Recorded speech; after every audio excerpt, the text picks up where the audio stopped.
Hey, what's up everyone? Welcome back to another video. Thanks for tuning in. Hope you're having a good day. The largest cave system in the entire Grand Canyon area is open once again to the public. It's called the Grand Canyon Caverns and Inn, and I had an opportunity to go check out this place a few weeks ago.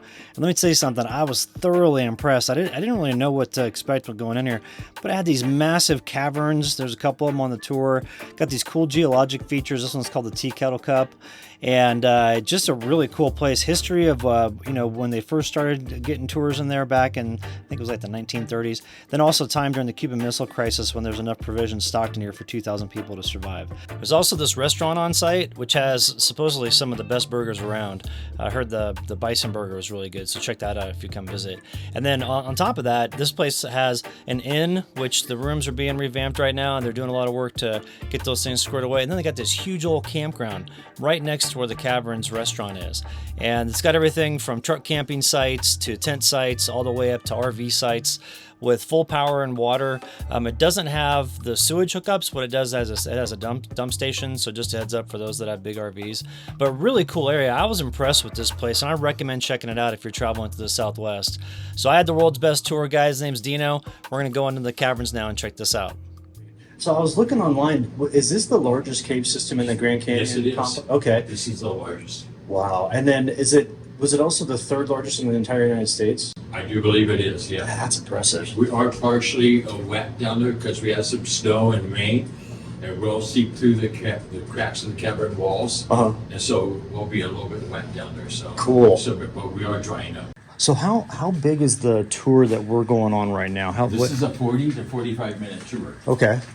Welcome to the Crystal Room. We are 220 feet below the surface at this point. We call these cave clouds. Under the cave clouds is selenite crystal, which has calcium carbonate deposits. We have an average temperature of 56 to 6 degrees all year round. Right now we are registering at 58.6 degrees, 43% humidity. Yeah, it feels really pleasant. This humidity has gone down. It was 71% the other day. A waterway. So when the Colorado Plateau was lifting, this was the ocean floor at one time. When the Colorado Plateau was uplifting, water was going down. So here's the Colorado Plateau lifting, and water was actually going down through the waterways. These are, we call this, you can see 50 million years of the water going down. We call this candle waxing. So these are the different layers of water that were sitting on. 15 million years it took to create this. Wow. These are all water different levels. Okay, we're going this way, so please watch your head. We're going up a flight of stairs. They are very much uneven, so please use the railing to guide yourself up. This is a waterway. So interesting that water carved all of this. Acidic acid in the water. Is that what that was? Yeah. Because we have two cinder cones on the other side of the road, which was a volcano at one time. It's dripping. Yeah. If you do get hit by a drop, you've been kissed by the cavern. I like that. Over here we have stalagmite, cave onyx, and flowstone. Again, when the Colorado Plateau was uplifting, you can see which way the water was going down.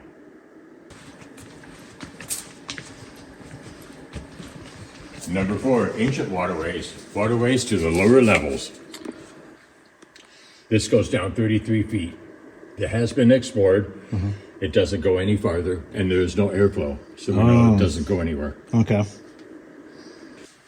You can see all the way down there. Oh, yeah. This is the Explorer Tour. So we put a helmet, a light on it, on your helmet, elbow pads, knee pads, and gloves, and you go down there with a tour guide. And you can see the polished rock from our shoes as they slide on down. Back in 2010, my brother-in-law Mike built this cavern suite. It has 2 queen-size beds, futons, a microwave oven, a refrigerator, a DVD player. Very cool. So what does this cost to? $1,000 a night. $1,000 a night. That would be a heck of an experience. It is. Yeah. My brother Mike built this cavern, built the theater. The seats we figured came from Grauman's Chinese Theater. I don't know. But we are going to be doing a thing called the Cave Cast Concert Series, which involves my nephew. So we're gonna have rock concerts down here, That'd be awesome. and we've already had, and it's so much fun. Because I'd love to come back for that. That sounds really cool. Well, you know what? The acoustics in here are incredible. You do not get an echo; you get a dead sound.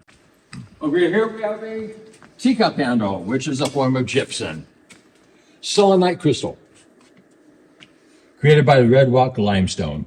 So when the uplifting of the Colorado Plateau was going up, water was swirling around, creating that teacup handle. Wow. Which is selenite. So something like that, like how long does that take to form? 15 million years. My Lord. This is a form of gypsum. That tour that you were mentioning, where you put on the cave. The Explore Tour. Yeah. How long does that usually take? That is about a 2 hour to 2.5 hour tour. Okay. Because the guide takes you to different areas of the caverns, so you get off the beaten path. That'd be really neat to check out. Back in October 1962, our late President John F. Kennedy declared all caverns as fallout shelters. This is the result of the Cuban Missile Crisis / the Cold War. We have 17.5 gallon barrels of water, 145 pounds in each barrel, crackers and candy, medical kits, a sanitation kit, which is a toilet seat on an empty barrel. So has the entire cave system been mapped? We are still mapping it. You're still mapping it. How? I'm not familiar with cave terminology and all those things, but if you were to say like a distance, do you do it by miles or do you do it by square feet or meters or what? How's that? We do it by foot and meters. Okay. We are now going to be entering Snowball Palace, so please watch your head.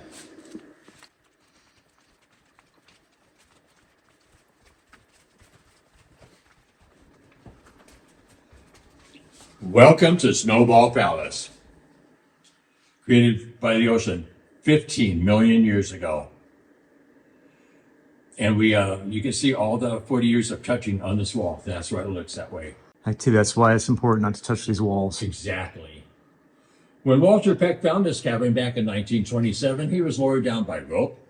When he came down in this part of the caverns, he had a kerosene lantern. So you've probably seen some kerosene lantern soot on here as well.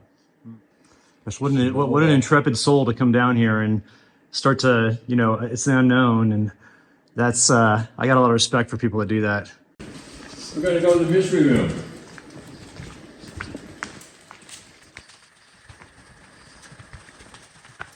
Oh, Lord, this place is huge.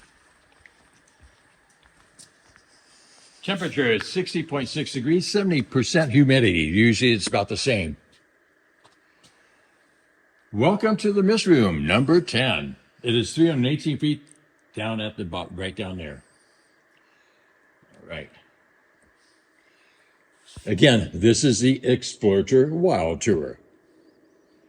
Paul the Caver has been exploring this, and he's still trying to figure out where the air supply is coming from. When the elevator goes down, it's forcing the air out the mystery room.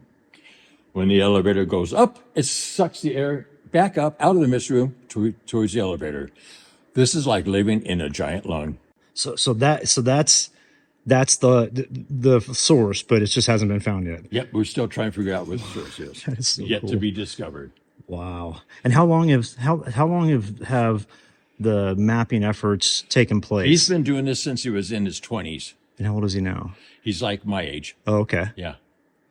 So wow, he's been really searching. And he still comes out here and does some more caving. Walter got off his horse, tied it to a tree, and noticed a 9-foot sinkhole. This horse did not want to jump. The 9-foot sinkhole is up here. Oh man. So this was his entrance. Yeah. Again, this is part of the Explorer Tour. So if you have a helmet on, you go up there with a tour guide, and you can see Walter's natural entrance from underneath. This is all from the scaffolding from the Hoover Dam. So they repurposed it down here. Yep. Whoever wanted the wood, they got a hold of it and decided to recycle it.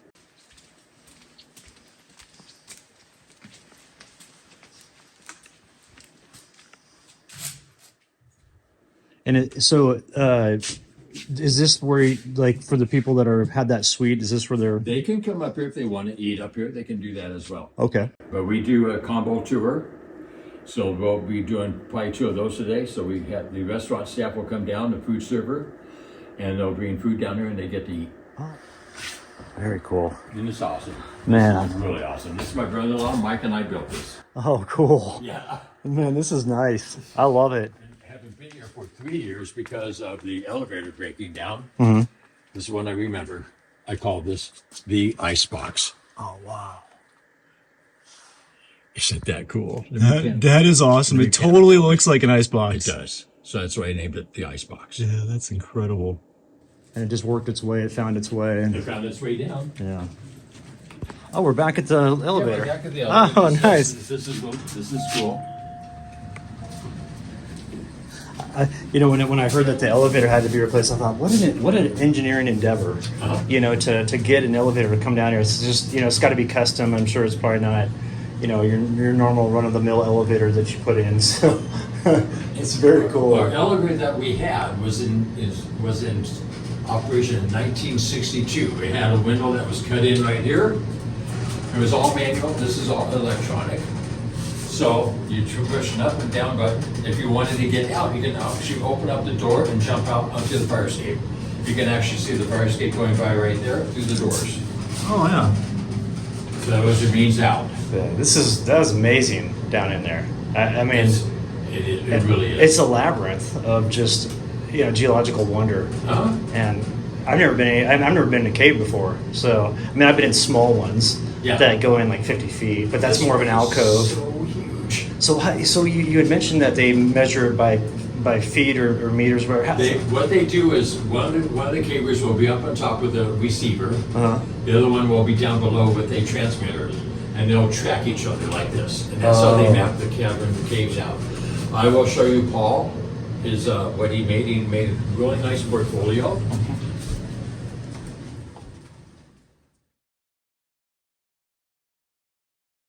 All right, thank you to Grand Canyon Caverns for having me down. That was a really cool tour. I want to come back and do the wild tour where you put on the knee pads and elbow pads and helmet and all that stuff and go into the off the beaten path sections of the cavern. But if you're in the area, I really recommend checking this out. I thought it was great. You can also stay on site. There's a hotel. There's also the RV park and then the tent camping. So you can also truck camp if you'd like. So a little something for everybody. And I would make this a couple-day destination, stopping off on your travels when you're going to the Southwest for the summertime. So definitely check it out. Get some links in the video description below if you want to get more details. And thanks for watching. We'll see you in the next video.